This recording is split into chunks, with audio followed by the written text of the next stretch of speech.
Hello friends, welcome. आज के इस वीडियो में हम क्लास 10th एनसीईआरटी के पहले चैप्टर वास्तविक संख्याएं का इंट्रोडक्शन करेंगे।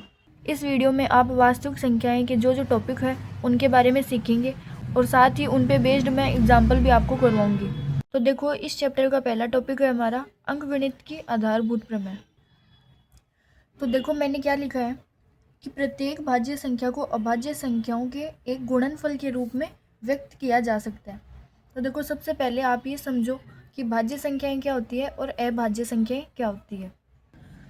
अब देखो दोस्तों, भाज्य संख्या वो होती है जिसके अंदर एक और स्वयं उस संख्या के अलावा भी अन्य संख्याओं का भाग जाए।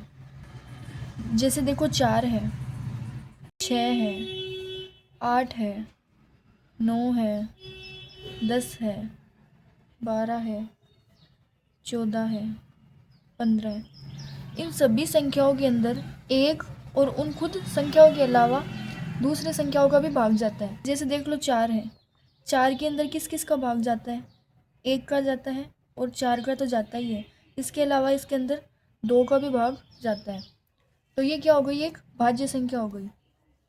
और जिससे मैं बात करूं अभाज्य संख्याओं की, तो अभाज्य संख्या क्या होती है? जिसके अंदर एक तो एक का भाग जाए और एक किसका भाग जाए? स्वयं उस संख्या का। मतलब इसके ये दो ही गुणनखंड होते हैं। अभाज्य संख्याओं के ये दो ही गुणनखंड होते हैं, एक तो एक और एक दूसरा है स्वयं वो संख्या। जैसे देख लो, 2 है, 3 है, 5 है, 7 है और 11 है, 13 है। इन सारी संख्याओं के अंदर एक का भाग जाता है और स्वयं इन संख्याओं का भाग जाता है। मतलब इनके ये दो ही गुणनखंड है, इसके अलावा तीसरा कोई इनका गुणनखंड नहीं होता। तो आई होप बच्चों आपको समझ में आ गया होगा कि कौन सी भाज्य संख्याएं होती है और कौन सी अभाज्य संख्याएं। तो देखो, इस प्रमेय के अनुसार प्रत्येक भाज्य संख्या को अभाज्य संख्या के एक गुणनफल के रूप में व्यक्त कर सकते हैं। इसका मतलब ये है कि हमारी भाज्य संख्याएं तो ये हो गई, इनको हम कैसे लिख सकते हैं? अभाज्य संख्याओं के गुणनफल के रूप में लिख सकते हैं। फॉर एग्जाम्पल, जैसे मैंने कोई भाज्य संख्या 4 ले ली, तो इसको हम कैसे लिख सकते हैं? 2 गुणा 2। और आप देख सकते हैं कि ये क्या है? एक अभाज्य संख्या है। मतलब हम भाज्य संख्या को अभाज्य संख्या के गुणनफल के रूप में लिख सकते हैं। इसी प्रकार देखो, हम दूसरे एग्जाम्पल लेते हैं। जैसे 6 है, 6 भी क्या है? हमारी एक भाज्य संख्या है। इसको हम किस प्रकार लिख सकते हैं? 2 गुणा 3। तो देखो, 2 भी एक क्या है? अभाज्य संख्या, और 3 भी एक अभाज्य संख्या। ऐसे ही अगर हम 10 लें, तो 10 भी क्या है? एक भाज्य संख्या है और इसको हम लिख सकते हैं 2 गुणा 5। तो आप देख सकते हैं कि किस प्रकार भाज्य संख्याओं को अभाज्य संख्याओं के गुणनफल के रूप में व्यक्त किया जा सकता है। और देखो, ये प्रमेय क्या कहती है आगे? तथा यह गुणनखंड अभाज्य गुणनखंडों के क्रम के अतिरिक्त अद्वितीय होता है। इसका मतलब ये है कि ये जैसे मान लो 6 के अभाज्य गुणनखंड थे, इसका अगर हम क्रम चेंज कर सकते हैं, इसे हम 3 गुणा 2 लिख सकते हैं। मतलब इनके क्रम तो आगे पीछे हो सकते हैं, लेकिन इनके जो गुणनखंड है ये अद्वितीय होते हैं। इसका मतलब है कि इन गुणनखंड के अलावा इनका कोई और गुणनखंड नहीं हो सकता। तो ये है हमारी अंकगणित की आधारभूत प्रमेय। इसका अर्थ है कि किसी भी भाज्य संख्याओं को हम अभाज्य संख्याओं के गुणनफल के रूप में व्यक्त कर सकते हैं, और ये जो गुणनखंड होते हैं ये क्या होते हैं? अद्वितीय होते हैं। मतलब जैसे 10 के गुणनखंड ये हैं, मतलब इन गुणनखंड के अलावा इनके कोई और दूसरे गुणनखंड नहीं होते, लेकिन हम इनके क्रम को चेंज कर सकते हैं। आई एम श्योर आपको समझ में आ गया होगा।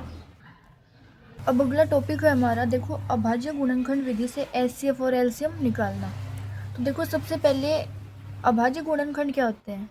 अभाज्य गुणनखंड मतलब जैसे हम किसी भी नंबर को अभाज्य संख्याओं के गुणनफल के रूप में लिख देते हैं तो वो उसके अभाज्य गुणनखंड हो जाते हैं। जैसे देखिए, 4 है, तो 4 को जब हम 2 गुणा 2 लिख देंगे तो ये क्या हो गए? इसके अभाज्य गुणनखंड।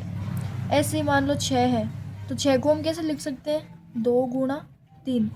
तो ये भी क्या हो गए? अभाज्य गुणनखंड इसके। अब आप देख सकते हो कि ये सारी क्या है?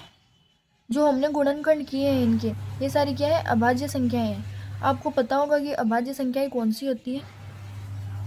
मैंने ऊपर बताया था कि अभाज्य संख्याएं होती है जिनमें एक तो एक का भाग जाए और एक स्वयं उन संख्या का भाग जाए। तो ये सारी संख्या देख लो अभाज्य संख्या है। 2 में, 3 में, 5 में, 7 में, 11 में, 13 में, इन सब में एक तो 1 का भाग जाता है और एक स्वयं इन संख्या का भाग जाता है। इस प्रकार आगे भी वो संख्या हो सकती है। अब हम एचसीएफ और एलसीएम के ऊपर बात करते हैं।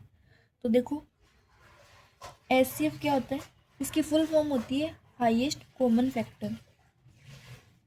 एलसीएम हमारा होता है लिस्ट कॉमन मल्टीपल। अब मैं आपको समझाती हूँ कि ये होते क्या हैं। अब आप लोग एक बात ध्यान में रखना, जैसे हम किसी भी संख्या का एचसीएफ या एलसीएम निकालेंगे तो उस संख्या का जो अभाज्य गुणनखंड होता है उसमें जब हम एचसीएफ निकालेंगे तो इसमें तो हम सबसे छोटी घात लेंगे और इसमें सबसे बड़ी घात लेंगे। तो फॉर एग्ज़ाम्पल मान लीजिए कि हमारे पास 2 संख्याएं दी हुई है। एक है हमारी a³ इंटू बी स्क्वायर और दूसरी संख्या हमारी a² इंटू b³ और हमें इनका एचसीएफ और एलसीएम निकालना है। तो कैसे निकालेंगे? तो जैसा कि मैंने आपको बताया था कि जब भी हम एचसीएफ निकालेंगे तो हम उस संख्या के अभाज्य गुणनखंडों की सबसे छोटी घात लेंगे। तो देखो इसके अंदर इन दोनों संख्याओं में जैसे a है तो a की सबसे छोटी घात कौन सी है? a² और हमारे पास एक b है तो b की सबसे छोटी घात कहाँ है? ये b²। तो ये हमारा एचसीएफ हो गया। एलसीएम में मैंने आपको बताया था कि हमें सबसे बड़ी घात लेनी है। तो देखो यहाँ पे a की सबसे बड़ी घात इस संख्या में है तो हम यहाँ पे लिख देंगे a³ इंटू b की सबसे बड़ी घात यहाँ पे है b³। तो ये हमारे एचसीएफ और एलसीएम हो गए। आई होप बच्चों आपको समझ में आ रहा होगा। अगर आपकी कोई भी डाउट हो तो आप मुझे कमेंट सेक्शन में ज़रूर पूछ सकते हैं और अगर समझ में आ रहा हो तो कमेंट में यस लिखें। अब देखो कभी कभी हमारे पास इस प्रकार से संख्याएं आ जाती हैं a × b² और दूसरी संख्या है हमारी b × c²। तो देखो अगर हम एचसीएफ निकालेंगे तो मैंने आपको बताया कि हमें एचसीएफ में सबसे छोटी घात लेनी है। तो देखो इसमें a है लेकिन इसमें a नहीं है। तो देखो मैं इसे करने का आपको आसान तरीका बताती हूँ। देखो यहाँ पे a है, a का a, b² और इसमें c है लेकिन इसमें नहीं है तो हम यहाँ पे c⁻0 लिख सकते हैं। इसी प्रकार इसके अंदर a नहीं है तो हम इसे a⁻0 लिख सकते हैं इंटू b इंटू c²। मतलब हम इन संख्याओं को इस प्रकार लिख सकते हैं। अब हम एचसीएफ निकाल लेते हैं। हमें क्या चाहिए? सबसे छोटी घात चाहिए। इसके अंदर a की सबसे छोटी घात क्या है? a⁻0 तो हमने लिखा a⁻0। b की सबसे छोटी घात इन दोनों संख्याओं में b है तो हमने लिखा b और c की सबसे छोटी घात है c⁻0। अब देखो हम जानते हैं कि पावर 0 का मतलब क्या होता है? 1। तो ये a और c हट जाएंगे, यहाँ पे आ जाएगा b। अब हम एलसीएम निकालते हैं। तो एलसीएम में मैंने बताया था आपको सबसे बड़ी घात लेते हैं। तो देखो इसमें सबसे बड़ी घात कौन सी है? a मल्टीप्लाई b की सबसे बड़ी घात कौन सी है? b² और c की सबसे बड़ी घात है इसमें c²। तो ये हमारा एलसीएम हो जाएगा। तो देखो आपको इतनी मेहनत करने की ज़रूरत नहीं है। जब आपकी प्रैक्टिस हो जाएगी तो ये करने की ज़रूरत नहीं पड़ेगी। बस इतना ध्यान रखना जब एचसीएफ निकालो तो दोनों में कॉमन होना चाहिए। जैसे ये 2 संख्या हैं तो इनमें बस ये देखना जब एचसीएफ निकालना हो तो इन दोनों में कॉमन क्या क्या चीज़ें हैं। तो देखो यहाँ पे a था लेकिन यहाँ पे नहीं था तो ये दोनों में कॉमन नहीं है तो इसलिए हमने a को नहीं लिखा। इसी प्रकार b दोनों में है, दोनों में कॉमन कितना? इसमें एक b है और इसमें भी, इसमें 2 b है लेकिन दोनों में एक एक b कॉमन है तो हमने b लिख लिया। और c इसमें है लेकिन इस संख्या में नहीं है इसलिए हमने c को नहीं लिखा। इसी प्रकार जब हम एलसीएम निकालेंगे तो याद रखना कि कॉमन नहीं देखते इसके अंदर, हम इसमें जो होता है वो सब कुछ लिखते हैं। जैसे इसमें a है लेकिन इसमें नहीं है लेकिन हमें सबसे बड़ी पावर लेनी है a की तो हमने a लिख लिया। इसी प्रकार b इसमें भी है इसमें भी, लेकिन सबसे बड़ी पावर कौन सी है? b² तो हमने b² लिख लिया। और c ऊपर वाली संख्या में नहीं है, नीचे वाली संख्या में है तो हमने सबसे बड़ी पावर लिख ली c की c²। तो देखो एक एग्जाम्पल और करते हैं हम इसी टाइप का। जैसे है हमारा 2 की पावर 3 इंटू 5 और दूसरी संख्या हमारी है 5 की पावर 3 इंटू 7। तो देखो इनके एचसीएफ और एलसीएम निकालते हैं हम। तो देखो एचसीएफ निकालेंगे तो हमें क्या चाहिए, कॉमन चाहिए दोनों में। तो देखो इसमें पहली वाली संख्या में 2 है लेकिन नीचे दूसरी वाली संख्या में 2 नहीं है, तो इसलिए 2 कॉमन नहीं आ रहा किसी में भी। ऊपर वाली संख्या में देखो 5 है और नीचे वाली संख्या में भी 5 है, हमें कॉमन लेना है। तो दोनों में एक एक 5 कॉमन है, तो हमने क्या लिख लिया 5। और देखो 7 है दूसरी संख्या में लेकिन पहली संख्या में 7 नहीं है, इसलिए इसमें सिर्फ 5 कॉमन आ रहा है। तो ये क्या हो गया हमारा एचसीएफ। ऐसे ही अब हम एलसीएम निकालते हैं। एलसीएम में मैंने बताया था हमें सारा कुछ लिखना होता है। तो देखो ऊपर वाली संख्या में 2 है, नीचे वाली में नहीं है, तो हमें सबसे बड़ी घात लेनी है। तो हम क्या लिख लेंगे 2 की पावर 3 मल्टीप्लाई। और देखो इसमें 5 है और इसमें भी 5 है, लेकिन हमें क्या चाहिए, सबसे बड़ी घात चाहिए। तो ये यहाँ पे क्या आ जाएगा 5 की पावर 3। 7 देखो नीचे वाली संख्या में है, तो यहाँ पे 7 भी आ जाएगा। तो ये हमारा एलसीएम हो गया। अब एक क्वेश्चन मैं आपको करने के लिए दे रही हूँ, ये आप करना और कमेंट में बताना। तो क्वेश्चन है 2 की पावर 3 इंटू 5 की पावर 2 इंटू 7 और दूसरी संख्या है 2 इंटू 5 की पावर 3 इंटू 11। तो देखो कभी कभार हमें नंबर ऐसे नहीं देखिए, इस तरीके से दे देते हैं। जैसे देखो हमें बोल दिया 40, 60 और 75 का एलसीएम और एचसीएफ निकालो। तो देखो सबसे पहले हम इन तीनों के क्या कर लेंगे, अभाज्य गुणनखंड कर लेंगे। तो देखो पहला है हमारा 40,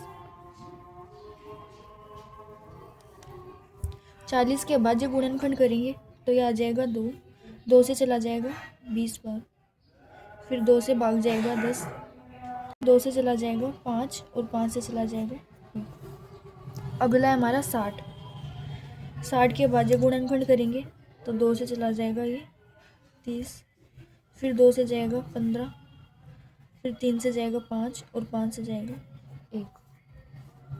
अगला है 75, इसमें 3 से भाग चला जाएगा 25 बार और 25 5 से 5 बार और 5 में। ये भाज्य गुणनखंड हो गए, तो यहाँ पे लिख लेते हैं 40 के क्या क्या हो गए 2 गुणा 2 गुणा 2 गुणा 5। अगला है 60, 60 के क्या हो गए 2 गुणा 2 गुणा 3 गुणा 5।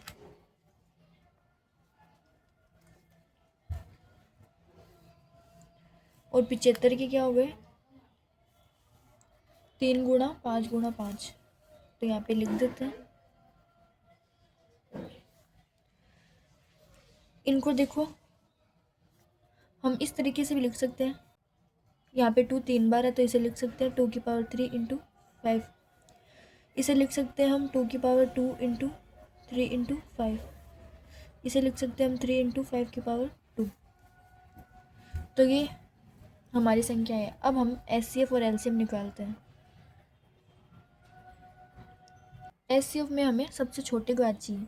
तो देखो 2 इसमें भी है, इसमें भी है और इसमें नहीं है, तो यहाँ पे क्या आ जाएगा, मतलब 2 लिखेंगे नहीं हम। अगला है हमारा 5, 5 इसमें है और इसमें भी है, तीनों में है, तो 5 एचसीएफ आ जाएगा हमारा। एलसीएम निकालेंगे तो सबसे बड़ी घात चाहिए। देखो 2, सबसे बड़ी घात 2 की यहाँ पे है 2 की पावर 3। फिर हमारा 5, 5 की सबसे बड़ी घात इन तीनों में क्या है 5 की पावर 2।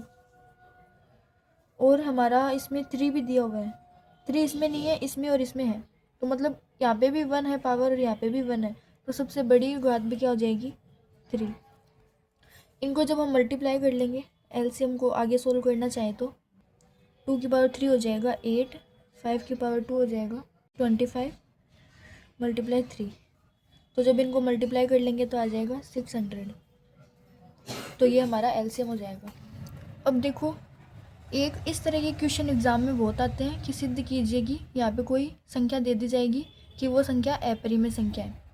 देखो इनके अंदर 2 तरह के क्वेश्चन पूछे जाते हैं।